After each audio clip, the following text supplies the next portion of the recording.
18 जून रोजी केतन अगरवालची लोहगडावरून खाली ढकलत हत्या करण्यात आली। याच संदर्भात आता सिया आणि तिचा बॉयफ्रेंड जो आहे तो त्याला लोणावळा पोलिसांनी अटक केली आहे। याच संदर्भात सियाचा भाऊ साहिलची जी आहे ती गेल्या काही तासापासून लोणावळा पोलीस जे आहे ते चौकशी करत आहेत। याच संदर्भात बोलण्यासाठी आपल्यासोबत DYSP गजानन टोनपे सर आहेत। सर काय सांगाल, गेल्या काही तासापासून साहिलची जी आहे ती चौकशी सुरू आहे, नक्की काय या चौकशीमध्ये समोर येते?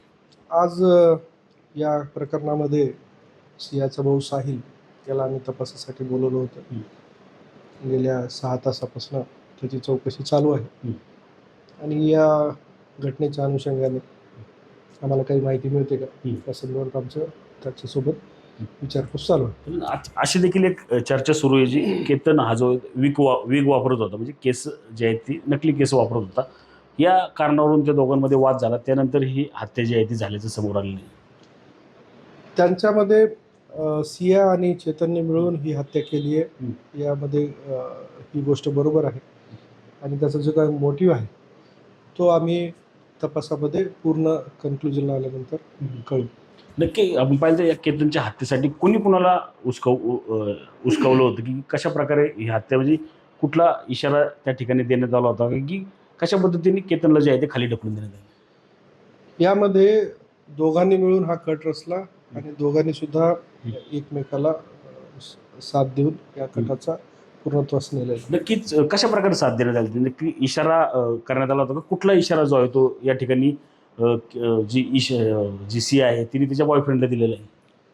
आता हा तपासाचा भाग आहे, परंतु सध्या जे काही आपण तपासामध्ये हे केलेलं आहे त्यांचं इशाऱ्यामध्ये संभाषण होतं असं नक्कीच इशाऱ्यामध्ये संबंध होतो। त्यांचा ही हत्या झाल्यानंतर त्यांनी मोबाईलमधलं काही चॅट देखील डिलीट केलेलं आहे, काही पुरावा देखील नष्ट केल्याचं समोर आलेलं आहे। हा मोबाईल जप्त करण्यात आलेला आहे का? जप्त केला असेल तर काय समोर आलेलं आहे का? आरोपीचा मोबाईल आपण जप्त केलेला आहे आणि त्यामध्ये जे काही इतर गोष्टी आहेत FSLला त्याबद्दल आम्ही पूर्ण त्याचं ॲनालिसिस करून त्याबद्दल तपास करत आहोत। नक्कीच आपण पाहिलं तर आरोपी सिया असेल किंवा तिचा बॉयफ्रेंड असेल, या दोघांचा मोबाईलही लोणावळा पोलिसांनी जप्त केला आहे। याच तपासासाठी मोबाईल जो आहे तो या ठिकाणी तपासणीसाठी यंत्रणांकडे पाठवण्यात आलेला आहे। या मोबाईलमधून अनेक घटना ज्या आहेत त्या समोर येण्याची शक्यता आहे, मात्र ही घटना जी आहे ती इशाऱ्यावरून झाल्याचं देखील प्राथमिक तपासात समोर आलेलं आपल्याला एकूच पाहायला मिळत आहे। रणजित जाधव, TV9 मराठी, लोणावळा, पुणे।